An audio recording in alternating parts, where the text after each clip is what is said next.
नमस्कार दोस्तों, ये video editorial compilation for mains का पार्ट है। आप प्लेलिस्ट में जाके एडिटोरियल की वीडियोस पेपर वाइज और टॉपिक वाइज देख सकते हो। और अगर आप दिसंबर 2019 के बाद की वीडियोस को देखना चाहते हो तो वीडियो के नीचे मौजूद ज्वाइन बटन की सहायता से आप मेंबरशिप को ज्वाइन कर सकते हो। चलिए डिस्कशन स्टार्ट करते हैं। आप जीएस पेपर 3 के इस टॉपिक से आर्टिकल को कनेक्ट कर सकते हो।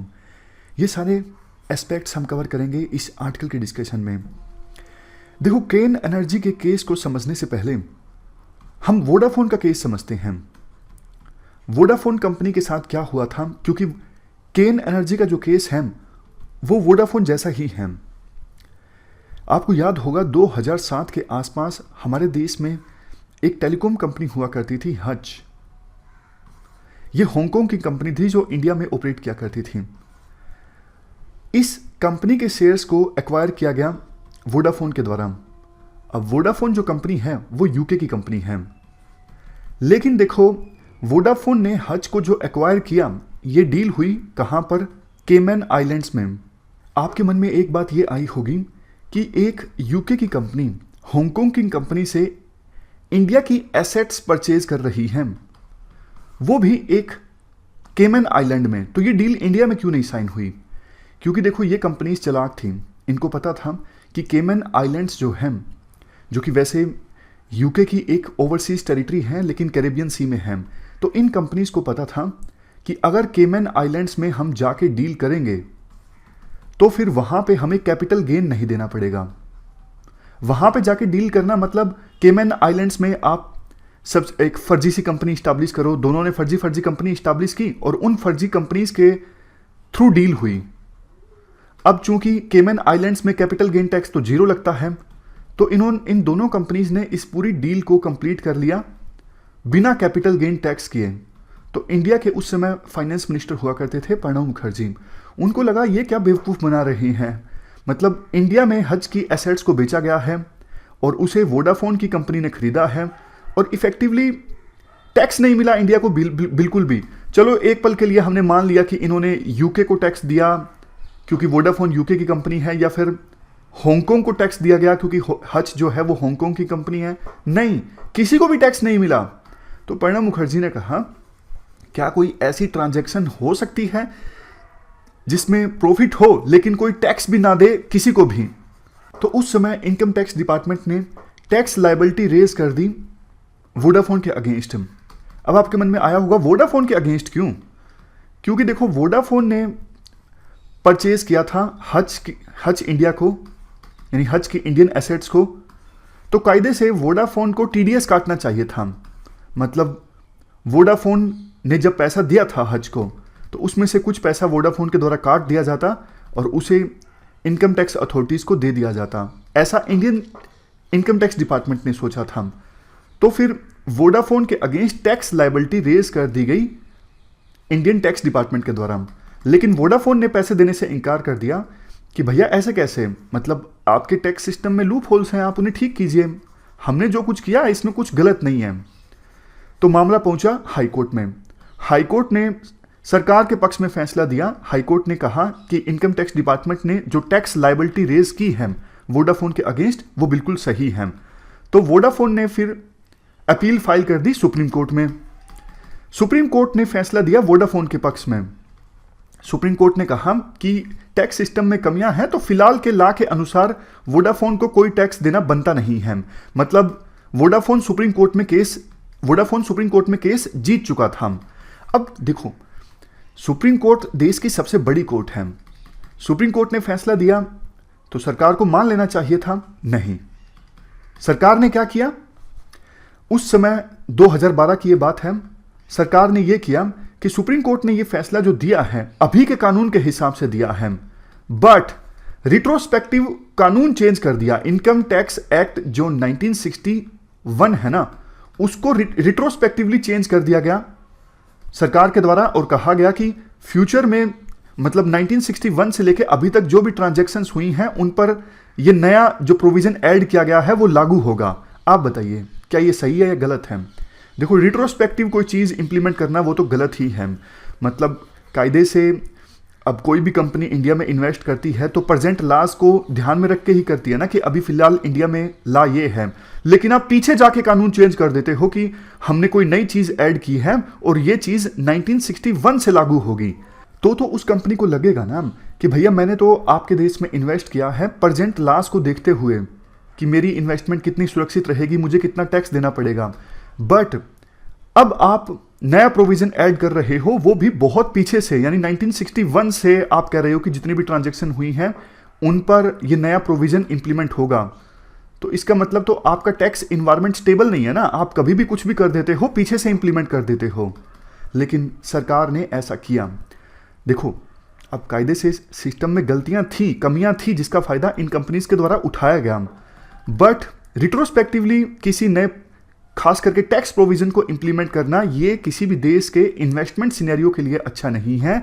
ये गलती सरकार के द्वारा की गई 2012 में। प्रणब मुखर्जी अपनी किताब में लिखते भी हैं कि मनमोहन सिंह जो हमारे देश के प्रधानमंत्री थे उस समय, पी चिदम्बरम, सबने विरोध किया था, आप ऐसा मत कीजिए। उस समय प्रणब मुखर्जी वित्त मंत्री थे, इससे देश में इन्वेस्टमेंट इन्वायरमेंट खराब होगा। बट प्रणब मुखर्जी के द्वारा सुप्रीम कोर्ट में केस हारने के बाद ये रिट्रोस्पेक्टिवली लॉ चेंज किया गया और नई चीज ऐड की गई कि अगर इंडिया की एसेट्स को ऑफशोर भी बेचा जाता है, यानी किसी ऐसे आइलैंड पर बेच दिया जाता है जो टैक्स हेवन है, तो भी इंडिया को टैक्स देना पड़ेगा। तो फिर देखो, चूंकि वोडाफोन यूके की कंपनी थी और यूके और इंडिया के बीच एक बायलैटरल इन्वेस्टमेंट ट्रीटी उस समय साइन थी कि अगर कंपनीज के बीच आपस में डिस्प्यूट हो जाता है तो उसे एमिकेबली सुलझाया जाएगा आर्बिट्रेशन के थ्रू।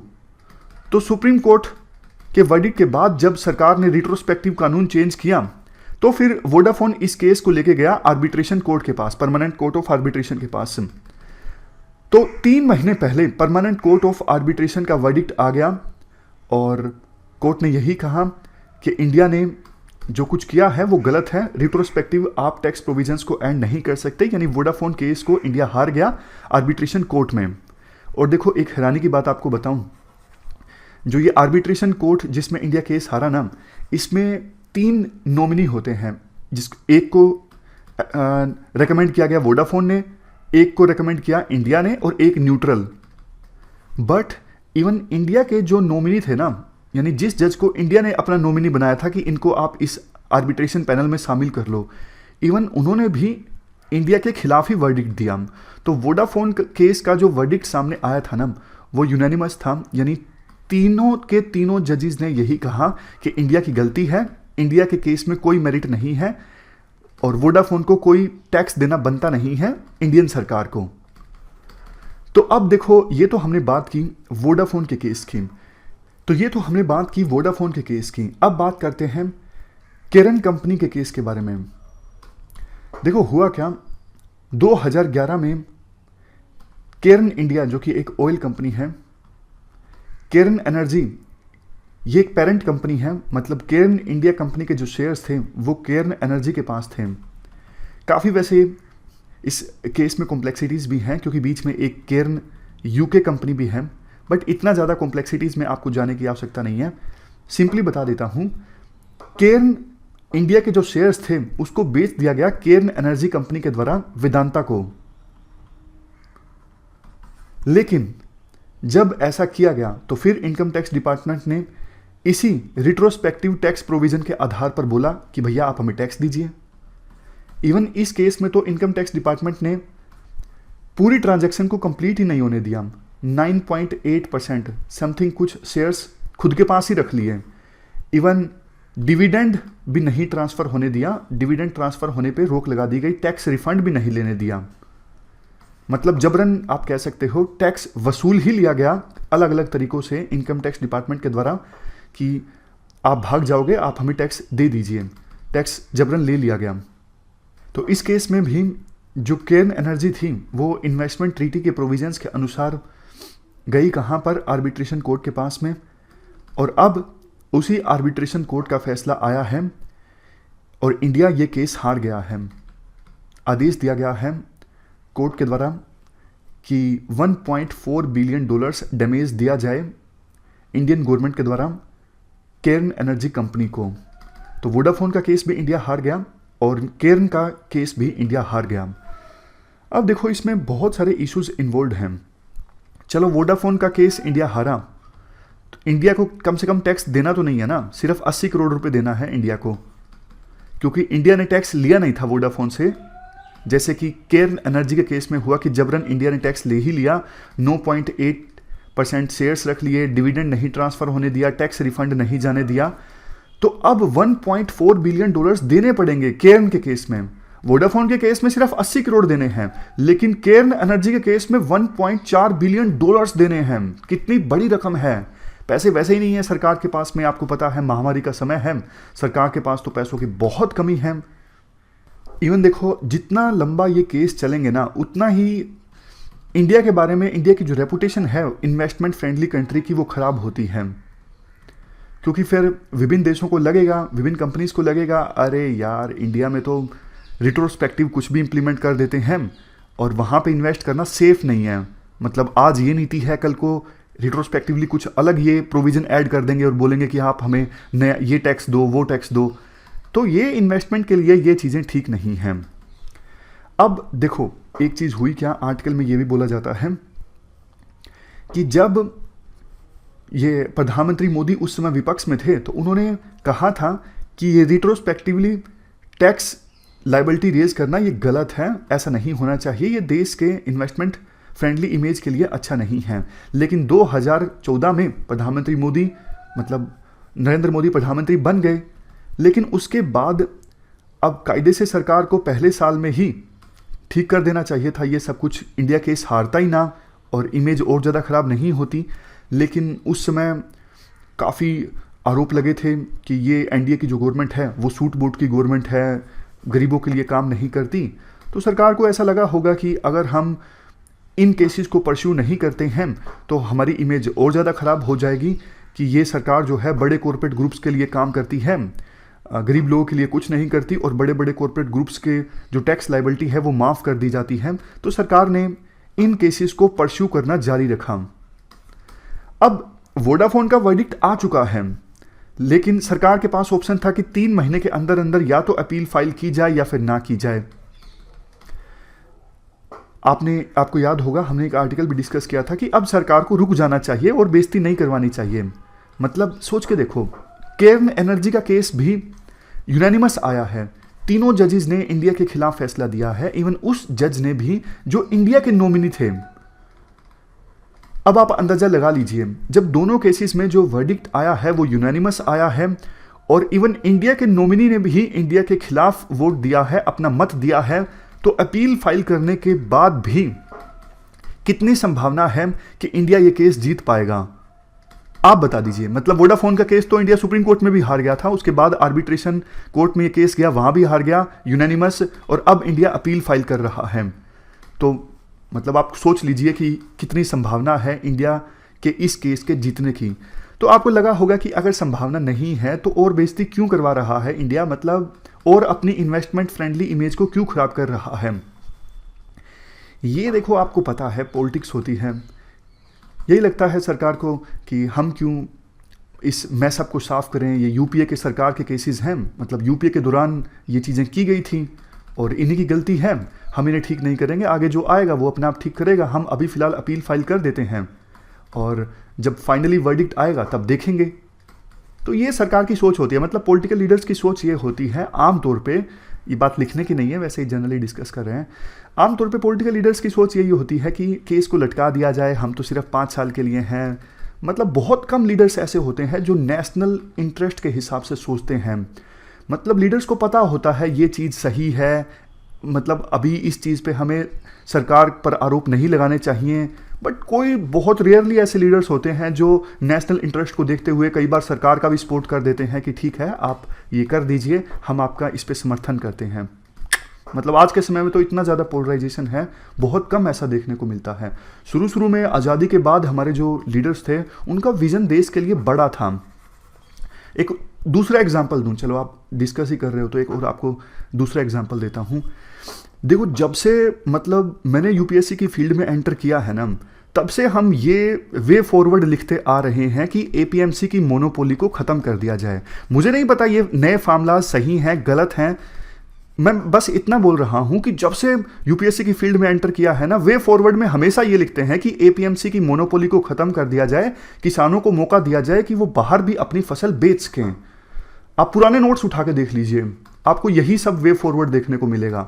लेकिन वास्तव में जब ये कानून आए ना, तो फिर इतना ज़्यादा विरोध हुआ, तो ये लगने लगा कि अरे इतने सालों से हम गलत वे फॉरवर्ड लिख रहे थे क्या। अगर इस वर्डिक्ट के इम्पैक्ट की हम बात करें, जैसा हमने डिस्कस किया, देखो सरकार के पास अपॉर्चुनिटी है अपील फाइल करने की। अपील तो सरकार फाइल कर सकती है, क्योंकि 1.4 बिलियन डॉलर्स देने को कहा गया है इंडियन गवर्नमेंट को, और इतना पैसा एकदम से देगी नहीं इंडिया, क्योंकि केस को लटकाने की कोशिश की जाती है। जैसा हमने डिस्कस किया, दोनों सेम मामले थे। वोडाफोन का भी मामला यही था। वोडाफोन के केस में अब सरकार ने अपील फाइल कर दी है, क्योंकि वोडाफोन के केस में अपील फाइल नहीं की जाती तो फिर यूं लगता ना कि दोनों सिमिलर केसेस थे, और एक के वर्डिक्ट को सरकार ने मान लिया और दूसरे में अपील फाइल कर दी। इसलिए सरकार ने वोडाफोन के केस में भी अपील फाइल कर दी। तो उम्मीद यही है, और केरन के केस में भी सरकार अपील फाइल करेगी। और नतीजा क्या आएगा इस पर नो कमेंट। आपको थोड़ा अंदाजा है कि नतीजा क्या आने वाला है। इसके बाद लास्ट में कंक्लूजन में कहा जाता है, देखो हमारे टैक्स लॉस का फ़ायदा उठाया गया इन कंपनीज के द्वारा, लेकिन रिट्रोस्पेक्टिव टैक्स प्रोविज़न को ऐड करना ये किसी भी देश के इन्वेस्टमेंट इन्वायरमेंट के लिए अच्छा नहीं था। गलती हो चुकी थी, उसे सरकार को मान लेना चाहिए था। इवन वोडाफोन के केस में अभी आर्बिट्रेशन कोर्ट का जो वर्डिक्ट आया, उसे सरकार को मान लेना चाहिए था। सरकार बोल देती कि भैया ये यूपीए की गलती है, यूपीए के दौरान का केस है, और हम अब इस केस को और नहीं बिगाड़ना चाहते, तो हम अपनी डिफीट जो है वो एक्सेप्ट करते हैं, ताकि लगता इन्वेस्टर्स को संकेत जाता कि अब इंडिया ने ऐसे काम करने छोड़ दिए हैं और इंडिया रिट्रोस्पेक्टिव लॉ से संबंधित अपनी गलती को मान चुका है। बट सरकार ने अपील फाइल कर दी है, और केरन इंडिया के केस में भी सरकार अपील फाइल करेगा। तो राइटर के अनुसार ये एक सेल्फ गोल है, मतलब और ज़्यादा हमारी रेपुटेशन जो है वो डैमेज होगी, क्योंकि इन्वेस्टर चाहते हैं पॉलिसी स्टेबिलिटी, और रिट्रोस्पेक्टिव टैक्स प्रोविजंस को ऐड करना ये तो पॉलिसी स्टेबिलिटी के बिल्कुल ही अगेंस्ट है। तो ये हमने पूरा आर्टिकल डिस्कस किया। इस डिस्कशन में फिलहाल इतना ही है। Thank you very much for discussion.